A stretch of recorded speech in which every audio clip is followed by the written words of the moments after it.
లౌకిక చింత తగ్గిపోతే దేవుడు లేనిది ఎక్కడండి? క్షీరోదన్వద భంగ భంగములలో శ్రీదేవి కన్పాపలో స్వామి నీవు లేనిది ఎక్కడ?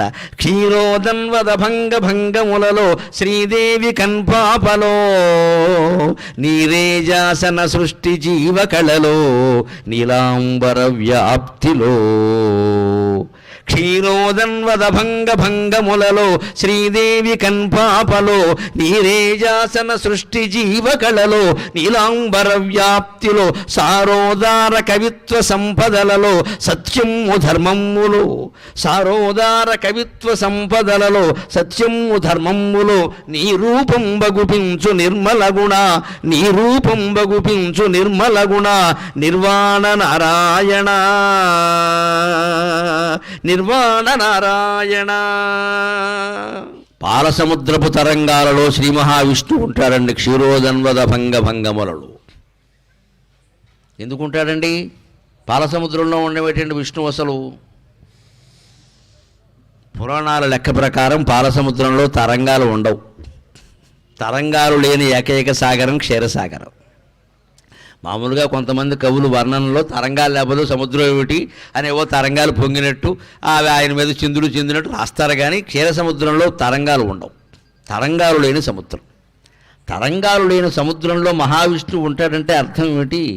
పాలసముద్రం మన మనస్సు, తరంగాలు ఆలోచనలు. నీ మనస్సులో ఆలోచనలు ఎప్పుడు ఆగిపోతాయో అప్పుడు భగవంతుడు ప్రవేశిస్తాడు.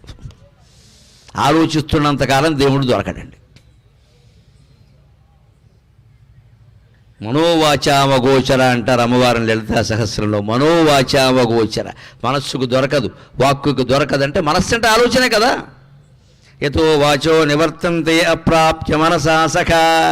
ఎక్కడ వాక్కులు వెనక్కి వచ్చేస్తాయో మనస్సు కూడా పట్టుకోలేని స్థానం ఏదో అది భగవంతుడు. ఆలోచన ఆగిపోతే భగవంతుడు అర్థమవుతాడు. సరిగ్గా స్పష్టంగా చెబుతారు తత్వవేత్తలు కూడా, మనస్తత్వవేత్తలు కూడా. భగవంతుడి గురించి మాట్లాడేవాళ్ళు, అర్థమైన వాళ్ళు చెబుతారు ఆలోచనకి మధ్యలో ఉండే గ్యాప్, ఖాళీ, దాన్ని పట్టుకోగలిగితే దట్ ఈజ్ గాడ్, అది భగవంతుడు. ధైర్యం ఉంటే ఆ ప్రయత్నం చేద్దాం.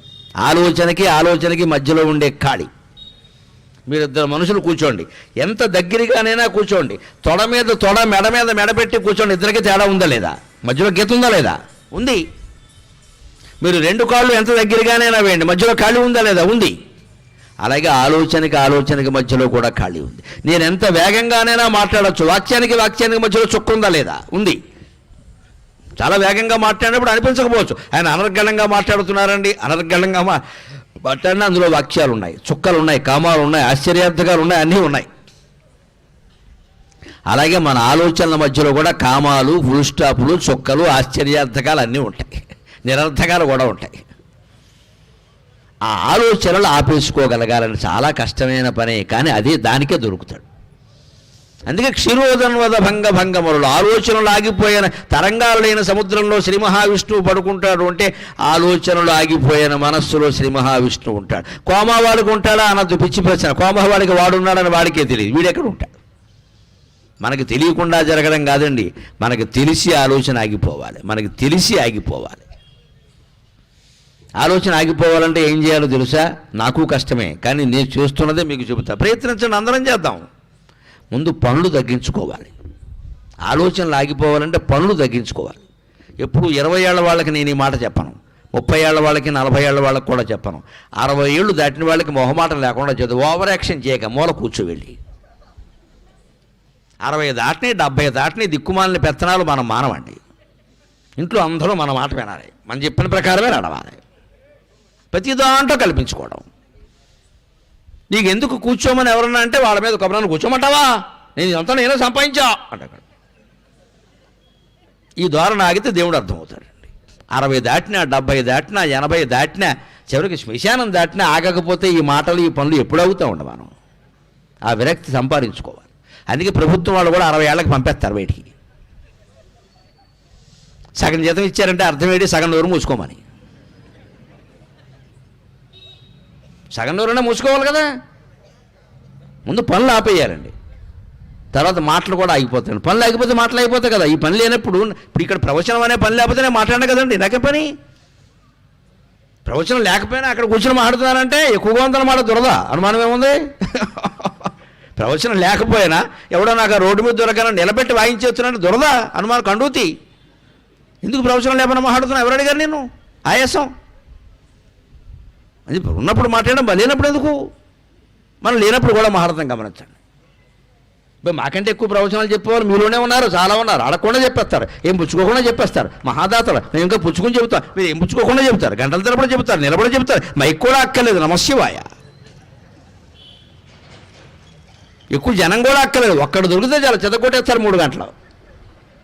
మా తాతలు ముగ్గురు అని మొదలుపెట్టి, అసలు నా గురించి నీకు ఏం తెలుసు అంట, ఇదో శ్రీ మహావిష్ణువులాగా. ఈ సుత్తే మానేయాలండి, పనులు తగ్గించుకోవాలి, దానికి సంబంధించిన మాటలు తగ్గుతాయి, అప్పుడు ఆలోచనలు తగ్గుతాయి. ఆ పని ఎక్కడ లేనప్పుడు దాని మాటలు తగ్గిపోయినప్పుడు ఆలోచించే ఉపయోగం ఏముంది? ఇది ఆలోచన తగ్గించుకుంటే ఆ ప్రశాంతతలో భగవద్ దర్శనం అవుతుంది ఖచ్చితంగా. క్షీరోదన్వద భంగములలో శ్రీదేవి కన్పాపలో ఎదురుగా ఉంటుందండి లక్ష్మీదేవి. ఎందుకని ఆవిడ విడిచి వెళ్ళదండి? మన సంప్రదాయంలో లక్ష్మీదేవిని ఏమంటారో తెలుసా? నిత్యానపాయిని అంటారు.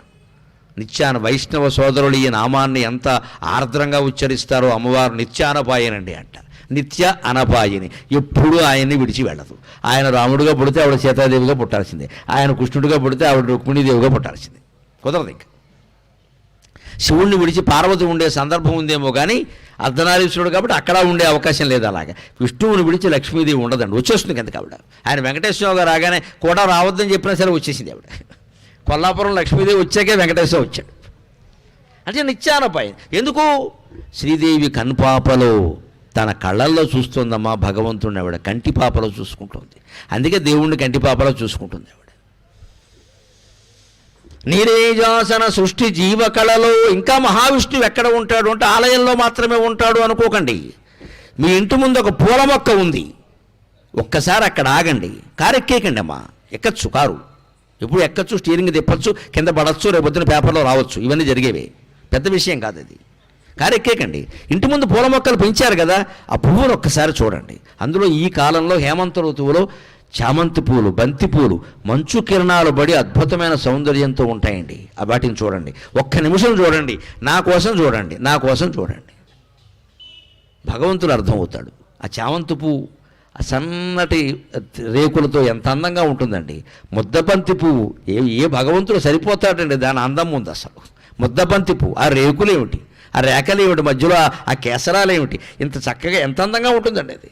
అటువంటి పూలన్నీ మన ఇంటి ముందు పెరుగుతూ ఉంటే మనం ఇవన్నీ నేనే పెంచా అని వెళ్ళిపోతూ ఉంటాం. ఇది వెళ్ళిపోవడం, పెంచితే ఉండొచ్చు కదా. అంటే ఇవన్నీ నేనే పెంచా అని చెప్పుకోవడంలో ఉండే ఆనందం వాటిని చూడడంలో లేదు మనకి. ఆశ్చర్యం కదా మన ప్రవృత్తి. మనకంటే దౌర్భాగ్యులు ఉంటారా? చెప్పుకోవడంలో మనకి ఎంతసేపు ఆనందం అండి. నగలు వేసుకున్న వాళ్ళు ఎవరైనా మీ నగలు మీరే పరిశీలించుకోండి, మా మంచం మీద పెట్టుకుని పరిశీలించుకుంటూ నెలలు పరిశీలించండి, వేసుకోకండి. వేసుకుంటే ఏమనిపిస్తుంది తెలుసా? ఎవరన్నా చూడాలి, ఇంకా చూడరేమిటి, చూడగానే ఇది ఎప్పుడు చేయించుకున్నారు అని అడగాలి. ఇదే దరిద్రం అంటారు దీన్ని. వారు అడగడం మీద నీ ఆనందం ఆధారపడి ఉందన్నమాట. నువ్వు నగలు వేసుకోవడం మీద ఆనందం లేదు నీకు, ఎవరో అడగడం, ఎవరో మెచ్చుకోవడం. ఈ ఊళ్ళో ఎవరికి ఇలాంటిది లేదు. ఎంత ఆనందమో, వచ్చిన కడుపు నొప్పి అంతా తగ్గిపోయింది. ఈ బుద్ధులు ఉండబట్టే మనకు నగలు వేసుకున్న ఉపయోగం లేదమ్మా. ఇదే ఆనందం. ఎవరో వ్యాఖ్యానించాలి, ఎవరో బాగుందని చెప్పాలి, ఇటువంటి నగ ఇంకెవరికీ లేదని చెప్పాలి, అంతేనా? మీకు ఆశ్చర్యంగా ఉండొచ్చు కానీ ఇవాళ నా ప్రవచనాన్ని మీతో పాటు నేను కూడా వింటున్నా కాబట్టే నాకు బాగుంటుంది. అది మీతో పాటు వింటున్న వాళ్ళు నేను ఒకటి. పైగా మీరెవరైనా మీ చెవులు పక్కకి వెళ్ళొచ్చు, మీ మనస్సు పక్కకి వెళ్ళొచ్చు, నా మనస్సు పక్కకి వెళ్ళదమ్మా, విడితే ఆగిపోతుంది. ఖచ్చితంగా విన్నవాడు ఎవడు నా ప్రవచనాన్ని అంటే నేను ఒక్కడే. పూర్తిగా ప్రత్యక్షరం నా ప్రవచనాన్ని విన్నవాడు కూడా నేను ఒక్కడే. నేను వింటున్నాను అనుకుని నేను చెబుతున్నానమ్మా, నేను చెబుతున్నాను అనుకుని చెబితే గర్వం వస్తుంది నాకు ఖచ్చితంగా. ఇంతమంది కూర్చున్నారు, ఇక్కడ నిలబడి కూడా ఉన్నారు. రేపు పొద్దున హైదరాబాద్ వెళ్ళి ఏమంటారు, కరవదలో వచ్చారు జనం, ఏమొచ్చారు అంటే కరోనా వస్తే కొంపలు అంటుకుంటాయి అంటానండి. అహంకారం వచ్చేస్తుంది. ఎంతమంది నిలబడి ఉన్నారు, అలా గంట ఈ అహంకారం నాకు వచ్చిందంటే నా ప్రవచనాలు అనవసరం. ఇంకా మీ ప్రవచనాన్ని నేను కూడా శ్రోతగా నేను చెబుతున్న దాన్ని వింటున్నప్పుడు నాకు అహంకారం రాదు, ఆత్మానందం తప్ప. ఆ మాట నేను కూడా వినాలి. అంచేత మనం నగలు పెట్టుకునేది మన కోసం, చీర కట్టుకునేది మన కోసం, ఇల్లు కట్టుకునేది మన కోసం, పూల తోటలు పెంచుకునేది మన కోసం, ఎవడో చూడడానికి, వ్యాఖ్యానించడానికి, ఫోటో తీయడానికి కాదు. ఈ పరుల మీద ఆధారపడే ఆనందం ఉన్నంతకాలం మనం దుఃఖంలోనే ఉంటాం. మొహమాటం వల్ల నీ ఆనందం నీ మీద ఆధారపడాలి. అప్పుడు మాత్రమే నువ్వు శ్రీ మహావిష్ణువు అంత ఆనందంగా ఉంటావు. ఖచ్చితంగా మనం చేసేది మన కోసమే, మన ఆనందం కోసమే. అందుకే మీరు బంతి పువ్వును చూడండి. నీరేజాసన సృష్టి జీవకళలో మబ్బులు మోగుతూ ఉంటాయి. ఈ మబ్బు ఇలా వస్తుంది, ఆ మబ్బు అలా వస్తుంది, రెండు మబ్బులు ఇలా కరుస్తాయి, ముద్దెట్టుకున్నట్టుగా ఉంటాయి, మబ్బులు విడిపోతాయి. సరిగ్గా మానవ జీవితం అంతే కదండి. పెళ్లి కాకముందు భార్య ఎక్కడో పెరిగింది 25 ఏళ్ళు, 25 ఏళ్ల తర్వాత 30 ఏళ్ల తర్వాత వచ్చి కలిసింది. ఓ మబ్బు వచ్చి ఇంకో మబ్బుని కలిసినట్టుగా. వాళ్ళు ఎంత అన్యోన్యంగా ఉన్నా, ఎంత ప్రేమగా ఉన్నా 60 70 వచ్చాక భగవంతుడు ఇందులో ఒకళ్ళని బట్టికెళ్ళిపోతాడు. అంటే ఏమైందమ్మా? మబ్బు విడిపోయింది. మబ్బు కలిసింది, మబ్బు విడిపోయింది. పెళ్లి కాకముందు ఆ భార్య నీతో లేదా ఆ భర్త నీతో లేడు. ఈ పోయిన తర్వాత కూడా ఆ భర్త కానీ భార్య కానీ లేరు. పిల్లలేదా అంతే. రుణానుబంధ రూపేణ పశుపత్ని సుతాలయాక. మబ్బులు అర్థమైతే మన సంసారం అర్థం కాలేదా? దేవుడు అర్థం కాలేదా? మబ్బులు మొయ్యగానే బట్టలు తీసి లోపల వేసుకుందాం, సూర్యుడు రాగానే బట్టలు తీసి బయట వేద్దాం, ఈ దరిద్రపు ఆలోచన తప్పితే అసలు మబ్బుకి మన జీవితానికి సంబంధం ఏమిటి? ఇది ఆలోచిస్తే నీరేజాసన సృష్టి జీవకళలో నీలాంబర వ్యాప్తిలో, ఇంకా అద్భుతమైన మాట చెబుతున్నాను కవిత్వం రూపంలో, మొహమాట లేకుండా. మహావిష్ణువును చూసినప్పుడు నాకు కలిగిన భావన ఇది. ఇష్టదేవం అనే గ్రంథంలో ఈ పద్యాలన్నీ రాశాం. నీలాంబరం ఆకాశం వ్యాపించింది గమనించండి. ఇప్పుడు కూడా గమనించవచ్చు, నక్షత్రాలు ఉంటాయి కనీసం, పగలైతే గమనించవచ్చు. నీలాంబరం నల్లటి రంగులో ఆకాశం అంతా వ్యాపించింది. ఆకాశం అంటాం కదా. చాలా గంభీరమైన ప్రశ్న. అందరూ ఇంటికి వెళ్ళి రేపు ఆచరించి వేసుకుని సమాధానం చెప్పుకోండి మీరే. ఎక్కడుంది ఆకాశం? ఆకాశం అనే పదార్థాన్ని ఎవరైనా చూపించగలరా? ఇది ఆకాశం అని వేలు పెట్టి చూపించగలరా? పైకి చూపిస్తే ఆకాశం కాదండి, ఒక చోట లేదు, ఆకాశం మొత్తం అంతా వ్యాపించి ఉంది. భూమికి చంద్రుడికి మధ్యలో ఉండే ఖాళీ, గ్రహాలకి మధ్యలో ఖాళీ, గోళాలకి మధ్యలో ఉండే ఖాళీని మీరు ఆకాశం అన్నారు తప్పితే ఆకాశం అనే పదార్థం ప్రత్యేకం ఎక్కడా లేదు. అందుకే ఆకాశానికి ఉండే పేర్లు అమరకోశంలో ఉంటాయి. ఆకాశం గగనం శూన్యం అన్నాడు. శూన్యం అంటే ఏం లేదని, ఏమీ లేనిదే ఆకాశం ఉందంట. వీటి అర్థం లేనమాట. మబ్బులు వస్తే మబ్బులు వచ్చాయి, సూర్యుడు వచ్చాడు, చంద్రుడు వచ్చాడు, నక్షత్రాలు వచ్చాయి. ఆకాశం ఎక్కడుంది? ఇవన్నీ నీకు ఏ ప్రాంతంలో కనపడుతున్నాయో దానికి ఆకాశం అని నువ్వు పేరు పెట్టావు, అంతేగాని ఆకాశం అని ఎక్కడా లేదు అసలు. భూమి అంటే ఏది చూపించగలం, నీరంటే ఏది చూపించగలం, అగ్ని అంటే ఏది చూపించగలం, వాయువు అంటే ఏది చూపించగలం. తగులుతోంది కదా, ఆకాశాన్ని ఎవరు చూపించలేరండి. అందుకే ఆకాశ స్వయం విష్ణువు అంటోంది వేదం.